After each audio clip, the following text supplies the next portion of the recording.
reporters. Listen to this. Why is this a global competition to you if everyday Americans are still losing their lives and we're still seeing more cases every day? Well, they're losing their lives everywhere in the world. And maybe that's a question you should ask China. Don't ask me, ask China that question, okay? When you ask them that question, you may get a very unusual answer. Sir, why are you saying that to me specifically? I'm telling you, I'm not saying it specifically to anybody. Okay, anybody else? Please, go ahead in the back, please. I have two questions. No, it's okay. But you pointed to me. I have two questions, Mr. President. All right, that was a CBS correspondent you first heard. And then, of course, our own Caitlin Collins. Caitlin joins us now, along with CNN political correspondent Abby Phillip. So, Caitlin, you have covered President Trump for several years now, every day. Why do you think he got so rattled yesterday and had to walk off? Well, it's not entirely clear. I think if he wanted to rebut the question that he was facing from the CBS reporter, he could have just done that and moved on. And he had called on me, which is why I was standing there, because, of course, because of social distancing rules, we're mainly seated with several feet in between us in the Rose Garden now. And the president had called on me, but then because I let my colleague finish, he then wanted to move on to another reporter. And then you saw the president abruptly end the press conference pretty quickly. He turned and walked back into the Oval Office. It was kind of quiet in the Rose Garden for a few seconds after there because people didn't seem sure about exactly what to do. And the question was just a simple one about, why the president was talking about where the U.S. ranks globally when we're talking about testing. And I just think the way that the press conference ended detracted from what really the White House had intended the press conference to be about, which is their ramped up efforts to increase testing, of course, something that we've seen many public health experts say is needed to, really restart the nation again and open up the economy. And that, of course, is not the takeaway given how things ended. Abby, I can't know what was in the president's head or if he knew that CBS correspondent's ethnicity when he told her to go talk to China or call China. But what we do know is that he has a well-documented history of insulting reporters and of particularly demeaning comments to female reporters. And so just to remind our viewers, we have a montage of some of his ugly remarks. So listen to this. Are you going to include the Congressional Black Caucus and the Congressional Hispanic Caucus? Well, I would. I tell you what. Do you want to set up the meeting? Do you want to set up the meeting? No. Are they friends of yours? Do you want him to rein in Robert Mueller? What a stupid question that is. What a stupid question. But I watch you a lot. You ask a lot of stupid questions. Why don't you act in a little more positive? It's always trying to My get you. question to you is... Get you. And you know what? That's why nobody trusts the media anymore. My That's question why to you people, is, how is that going to Excuse impact? me, you didn't hear me. That's why you used to work for the Times and now you work for somebody else. Look, let me tell you something. Be nice. Don't Mr. be President, my threatening. question Don't is... be threatening.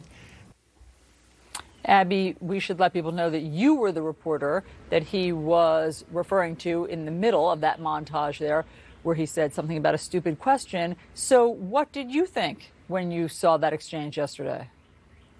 Yeah, Allison, I mean, it's part of a pattern, and it's a really clear pattern that's been going on for years now. Caitlin knows it as well. She's been in those kinds of interactions with the president before.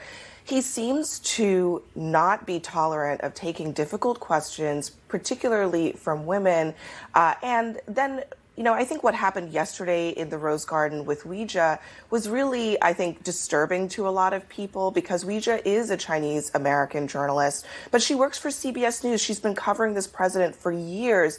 And for the president to turn the question on her and then say, why don't you go ask China, seemed to imply that he believed that somehow she ought to talk to the Chinese government as opposed to her own government, which is what she was trying to do. Again, it's part of a pattern. The first clip that you played when he looked at April Ryan, a black reporter, and said, are the members of the Congressional Black Caucus friends of yours? The president making assumptions about reporters based on their ethnicity is a pattern here. And I think it's part of the overall theme of some of these press conferences. This used to play out as he was walking to Marine One on the South Lawn. Now it's playing out in the context of these coronavirus briefings, but they are off topic. The president is not able to stay on message, and it's one of the many reasons why people close to the president kind of want these briefings to end, because they are not productive, they're not helpful, and they just evolve into these really personal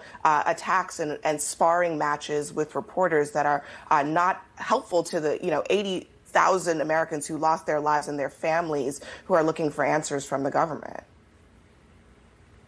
Look, Caitlin, you and Abby have much more experience with this than the rest of us, but we've also heard him obviously insult, ask anybody, Jim Acosta, Jonathan Karl, Serge Kovaleski.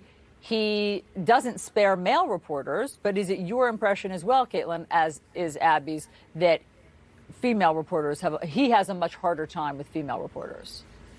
Well, I think it depends which press conference it is. Generally, who the president goes after. There have been times when he's focused on reporters from NBC News, Peter Alexander, people like that.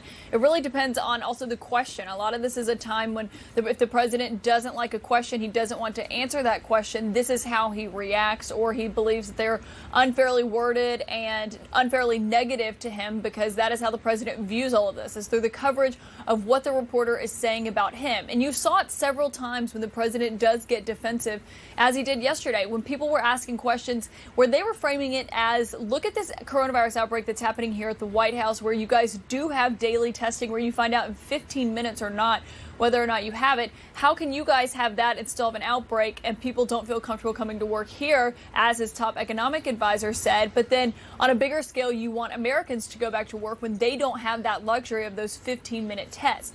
The president, instead of answering that and viewing it through the lens of those Americans and people who work at schools, meat packing plants, things like that, takes it as a criticism that they're testing White House officials. No one is against them testing White House officials, or doesn't think that members of the president's cabinet or the vice president or whatnot should be tested. But Allison, he views these things always as a critique of him, instead of seeing it through the broader scope of the nation and how people are responding to this. And as Abby is pointing out, this is a pattern that the president has had, but it does take on a different tone when it's during a pandemic and people are watching these briefings to get answers, to find out more information about what is going on with testing and when everyone will be able to get a test. And when they don't get those answers, that's when it raises the questions of, what information are they getting from a venue like that?